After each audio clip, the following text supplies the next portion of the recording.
سب سے بڑی وجہ ہمارے اندر ایتھزم جو آئی ہے، ایک تلخ حقیقت ہے. میں یونیورسٹی آف پونچھ میں گیا، آزاد کشمیر. ادھر خطاب کرنے کے بعد جب میں راولہ کوٹ کے ایریے میں پھر رہا تھا تو مجھے وہاں کے لوکلز جو اسٹوڈنٹ لیڈرز ہیں انہوں نے کہا کہ یہاں کچھ مسجدوں میں کے باہر جو یہ کامنسٹ ہیں یا ایتھسٹ ہیں جو فورن فنڈڈ ہیں، ان کو کشمیر پہ انویسٹ کر کے ان کو خریدا گیا کہ کشمیر میں آپ نے ایتھزم پھیلانا ہے. جب لادینیت آ جائے گی تو یہ قوم پرستی کی طرف چلے جائیں گے، قوم پرستی کی طرف چلے جائیں گے تو وہ کشمیر اور پاکستان کا جو ایک روحانی رشتہ ہے وہ آٹومیٹیکلی ٹوٹ جائے گا، کیونکہ وہ تو ہے ہی کلمہ طیبہ کی بنیاد پہ. میں نے کہا وہ پھیلتا کس طرح یہاں پر ایتھزم؟ کہتے ہیں ایتھزم پھیلانے میں سب سے بڑا کردار ہمارا اپنا ہے. وہ یہ ہے کہ ایک پمفلٹ پہ وہ لکھ دیتے ہیں کہ اللہ ہے تو نظر کیوں نہیں آتا، اللہ ہے تو کدھر ہے. یہ 12-14 سوال لکھ کے وہ مسجد کے اندر بھی ہال ہوتا ہے اور باہر کھلا ہوا ہوتا ہے. کہتے ہیں بائک کے پیچھے جا کے وہ پھینک کے نا تو بھاگ جاتے ہیں، تو وہ ڈسپرس ہو جاتے ہیں سارے پمفلٹ. جو مقتدی میں سے کوئی یونیورسٹی کا بچہ اٹھا کے امام صاحب کے پاس لے جاتا ہے، امام صاحب کہتا ہے یہ زندیق ہے، یہ فاسق ہے، یہ فاجر ہے جس نے بھی دیے. بھائی وہ زندیق بھی ہے، فاسق بھی ہے، فاجر بھی ہے، اس کا جواب کیا ہے وہ تو عوام کو بتائیں. وہ جب عوام کو جواب نہیں ملتا تو وہ جو بچے ہوتے ہیں وہ تو ابھی نہیں پوچھتے نا بھائی. حقیقت خرافات میں کھو گئی، یہ امت روایات میں کھو گئی، ہاتھ بے زور ہیں. الہاد، یہ لبرلزم، یہ تو بہت چھوٹی چیز ہے. الہاد، ایتھزم، لادینیت، دین بیزاری، ہاتھ بے زور ہیں، الہاد سے دل خوگر ہیں، امتی باعث رسوائی پیغمبر ہیں. بھائی جان، میں مشائخ کانفرنس میں بھی جا کے پیران عظام سے کہتا ہوں کہ اب خدا کا واسطہ اپنے صاحبزادگان کی تربیت کریں. جیسے حضور ضیاء الامت پیر کرم شاہ الازہری رحمۃ اللہ علیہ بغیر بلائے مہمان چلے جاتے تھے عرسوں پہ، اور جب خطاب کا موقع، ظاہری سی بات ہے معتبر شخصیت تھی، لوگ دے دیتے تھے، تو وہ مریدین کے سامنے پیر صاحب سے کہتے تھے ہاتھ جوڑ کے کہ اپنے بچے میرے حوالے کرو، 2-4 جماعتیں پڑھ لیں گے تو کل کو کوئی شرعی مسئلہ سمجھا دیں گے، نہیں تو پنڈ دیہات میں تو لوگ ان کے گوڈے گٹے چوم لیں گے کہ پیر صاحب تشریف لے آئے ہیں. شہر میں جائیں گے، کسی یونیورسٹی کے بچے نے کوئی شرعی مسئلہ پوچھ لیا تو وہ آگے سے یہ جواب دیں گے کہ میرے دادے نے پھونک ماری تو 6 جن اڑ گئے. تو ابھی لوگ یہ چیزیں نہیں ایکسیپٹ کرتے.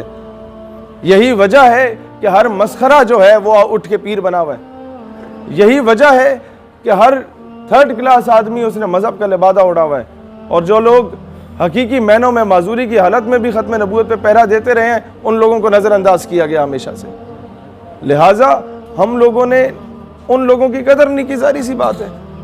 اب آگے آپ کو میں بتاؤں کہ ان ڈومینز میں کام کرنے کی ضرورت کیسے ہے. سب سے پہلے کسی پڑھے لکھے عالم کے پاس جائیں، انہیں کہیں حضرت ہمیں ایک پمفلٹ پہ ختم نبوت صلی اللہ علیہ وآلہ وسلم کے دفاع میں ایک پورا نوٹ لکھ دیں قرآن و حدیث کی روشنی میں، یا ہمیں بتا دیں، ہم اپنے علماء ونگ سے ریکویسٹ کر کے کروا دیں گے. اور وہ آپ اگر وہ علماء کہتے ہیں کہ اگر آپ نے حضور علیہ السلام کی ذاتی خدمت کرنی ہے تو آپ ختم نبوت کا کام کریں.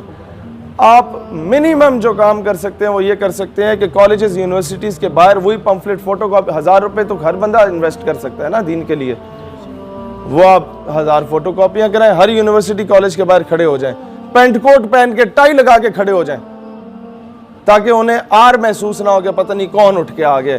آپ نے کہا hello sir, how are you, fine, یہ جی یہ it's a gift from my side, اسے پڑھیے گا. کیا موت پڑتی ہے؟ نوکری حاصل کرنے کے لیے بھی تو پینٹ کوٹ ٹائی لگا کے پہنچے ہوتے ہیں نا کہ صاحب میں آپ کا بڑا نوکر ہوں، بڑا وفادار ہوں، سر میں آئی کم ان. تو یہ کام بھی کر سکتے ہیں، حضور کے لیے بھی کیا جا سکتا ہے.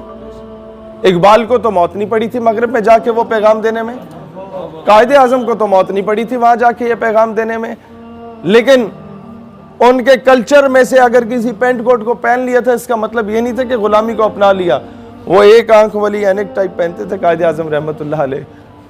تو دوران خطاب وہ گر گئی تو انگریزوں نے ابھی شور مچانا شروع کر دیا جو سامنے بیٹھے ہوئے تھے کہ اب یہ جھکے گا اور اٹھائے گا، اور اس طریقے سے جو کبھی نہیں جھکا ہمارے سامنے اسے جھکنا پڑے گا.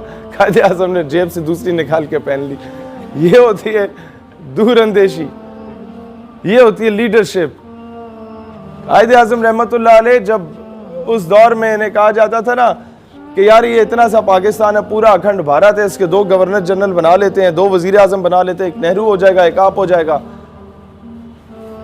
تو قائد اعظم جیسی شخصیت جواب دیتی تھی کہ my lord I didn't came here to sell my nation, میں ادھر اپنی قوم کا سودا کرنے تو نہیں آیا.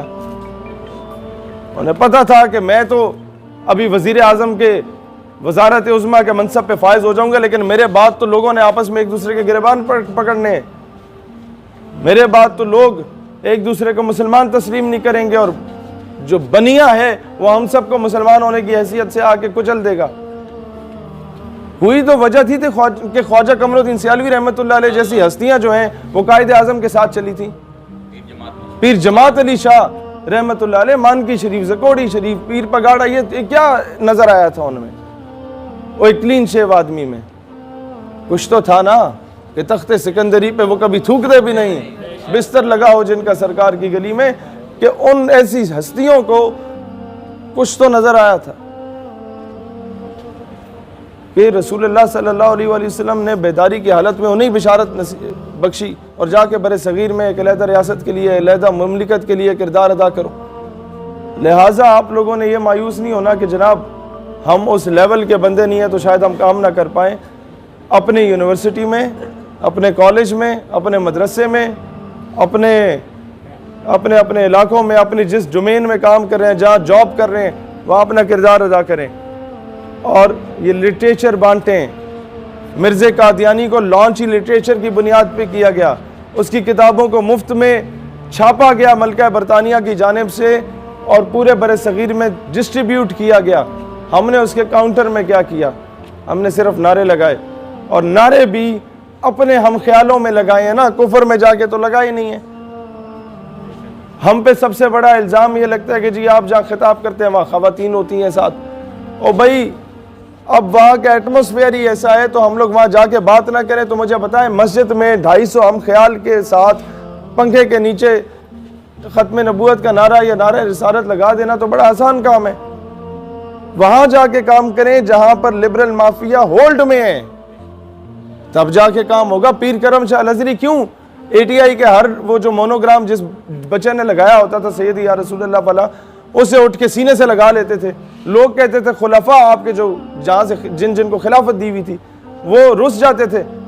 وہ کہتے تھے حضرت صاحب یہ کل کے بچے ہیں، بدماش ہیں، لڑائی کرنے والے ہیں، ہم نے ساری زندگیاں دین کے لیے لگائی ہیں، آپ انہیں سینے سے لگا رہے ہیں. ہم آتے ہیں، آپ بیٹھ کے ہاتھ آگے کر دیتے ہیں، ہم ہاتھ بھی چومتے ہیں یا ہاتھ بھی نہیں چومتے، آپ سینے سے لگاتے ہیں، کیا وجہ ہے؟ انہوں نے یہی جواب دیا کہ یہاں میرے ساتھ بیٹھ کے دربار پہ نعرے لگانا اور ہے، کالج یونیورسٹی میں جا کے نعرے لگانا اور ہے.